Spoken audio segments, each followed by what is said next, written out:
Welcome to week 4 of MPAI 600 here at Georgetown University's School of Continuing Studies Applied Intelligence program.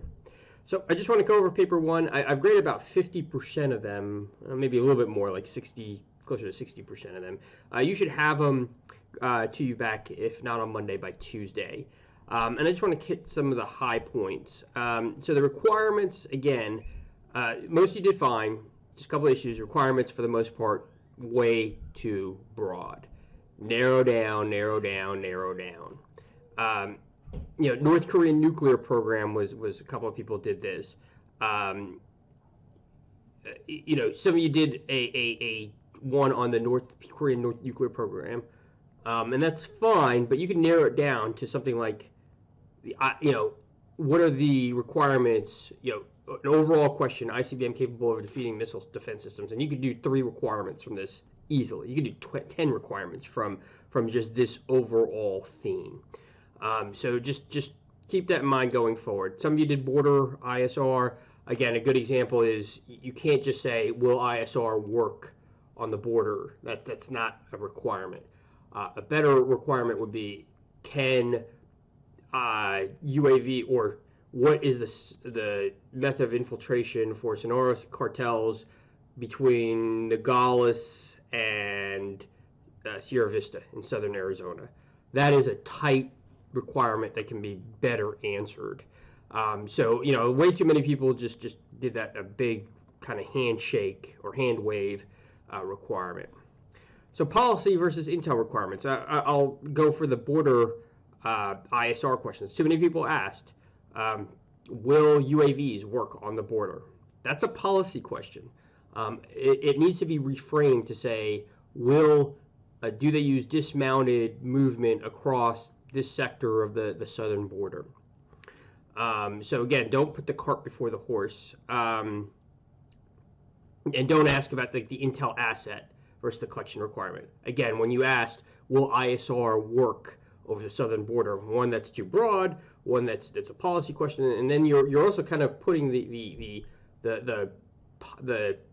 you're also fixating on your collection requirement or your asset. You want to have the requirement first. What is the question you need to answer, and then sort how you're going to answer that.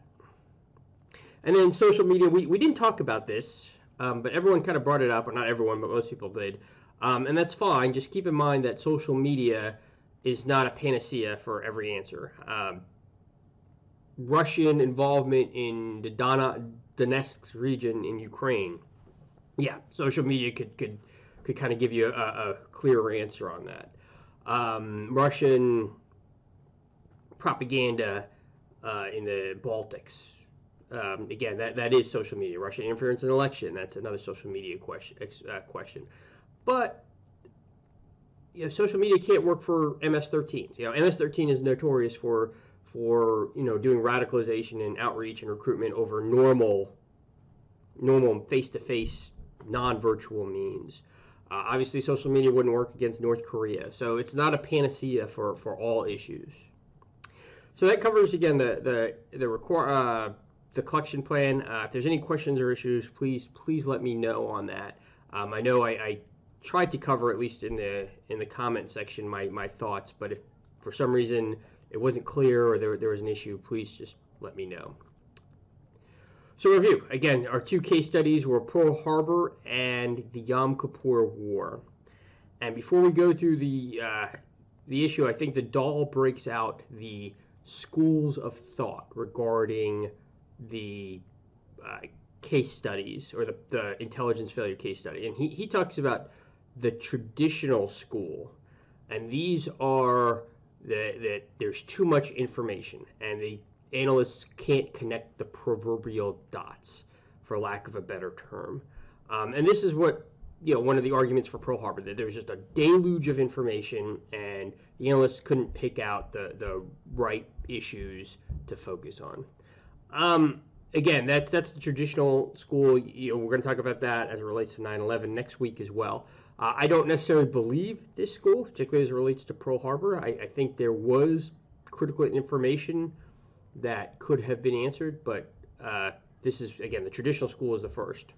The second is the reformist school, and this argues that intel failures occur not because of information or lack of information, but the information is not getting to the right people in time. That the boxes, so to speak, where the reporting chains and the bureaucratic movement is such a way that no one was reporting to the ground commanders. No one was giving information, feeding information that was collected at certain levels to the ground commanders.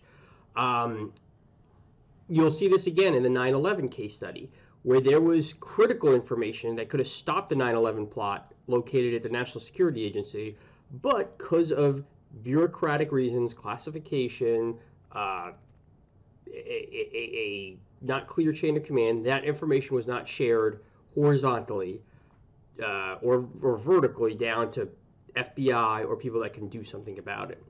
Arguably, this happened in the Pearl Harbor case, where information was collected at the federal level, and you saw that in the Dahl reading regarding intercepts and potential Japanese involvement in at Pearl Harbor, but this information was not disseminated in a clear way to the commanders on the ground. That's a reformist school, and the Thesis is a contrarian school. And this argues that there was just not enough collection assets, particularly in 1941 in Pearl Harbor. It wasn't a lack of it wasn't too much information. It was a lack of information or lack of collection focus.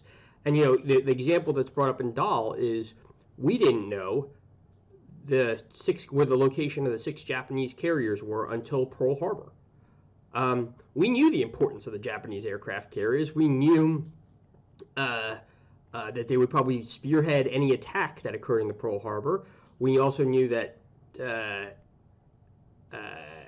we had good strategic warning, but because of a lack of collection assets, we couldn't pinpoint their location. And that's the contrarian school of intel failure. Then the Dahl kind of puts a little bit on Thesis on it. He looks at the interface between the intel analysts and the commanders or the decision makers on the ground. And his argument was that's where the failure occurred, at that interface, because the intel analysts didn't present enough tactical information so the commanders can make decisions. And that's one of Dahl's thesis on the Pearl Harbor failure, and he compares it to Midway, as you read about in your reading. I think the Dahl book is excellent. I think his readings are excellent, but I don't necessarily agree with this thesis. Rarely do you get the tactical intelligence that you need to break up a plot. No one's going to tell you, there's no document out there that they're going to tell you that 19 hijackers are going to board on these 4 flights, taking off from New York to this, and attack the World Trade Center at 9 o'clock in the morning on September 11th. That type of intelligence does not exist. For those of you who've been to Iraq and Afghanistan and dealt with IEDs, there's no intelligence out there that says an IED is going to be placed at this location, at this time, at this grid coordinate, and target this convoy. That doesn't really happen. You have to infer based on your own patterns and patterns of what the enemy is doing to determine that, yeah, this is the most likely point that the enemy is going to do it. Very rarely do you get that level of detail. And so that brings me to the Sharma school of intel failure. It's not really a Sharma school. It just talks about risk mitigation, intel that drives risk mitigation, and this is a key point going forward. Again, as I mentioned, you don't get the grid coordinate where the improvised explosive device is going to go, or the attack time plan, the Pearl Harbor is going to be attacked. That usually doesn't happen in intel. What you do get is pieces of information that you can make decisions to reduce risk. That's the key point, what intel does. It's not going to give you that exact location, but at the Pearl Harbor example, and I want to just tip my hand here, they did know, they had good strategic intelligence. They knew war was coming, if not that day, within a few days. They knew that there were hostilities were going to present. They knew Pearl Harbor was a potential target. And most importantly, there were reasonable risk mitigation circumstances that could have prevented Pearl Harbor.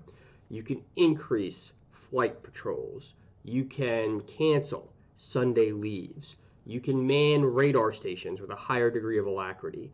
All these are reasonable risk mitigation circumstances given the intelligence threat.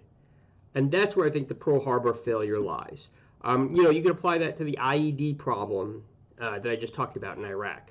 Yeah, you're not going to know the time, place, and location where that IED is going to be placed, but you can use your pattern analysis, and you can use little bits of intelligence, and you could use your own operations and determine, hey, this convoy or these sets of convoys traveling at this time are the higher risk convoys. So drive slower. Don't put your inexperienced person on that convoy traveling at that time. Those are little mitigation circumstances that Intel can drive that can prevent disaster.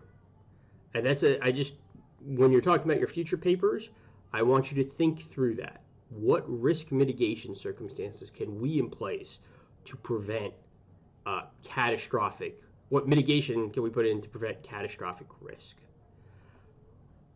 And then the Yom Kippur, again, over-reliance on HUMIT, just kind of intelligence failures. You saw that in the Al Jazeera video where they were waiting on reporting from one person. There was addiction to the concept, the preconceived notion of when the Syrians and the Egyptians were going to attack. And then there was a lack of a net intelligence assessment. But militarily, they didn't look at, they focused too much on tank to tank, aircraft to aircraft. They didn't think of a holistic scenario where aircraft could be mitigated by surface-to-air missiles, or tanks could be mitigated by anti-tank aircraft or anti-tank missiles.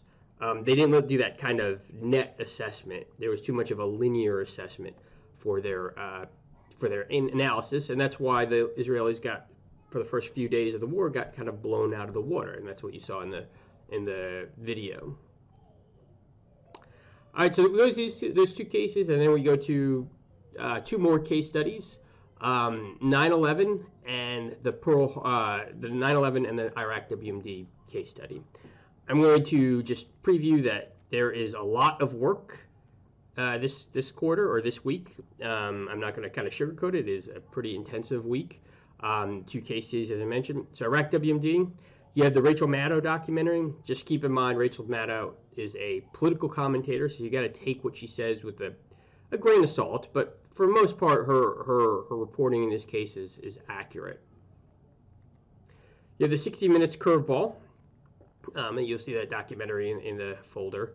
So you have the Senate Select Committee on Iraq WMD.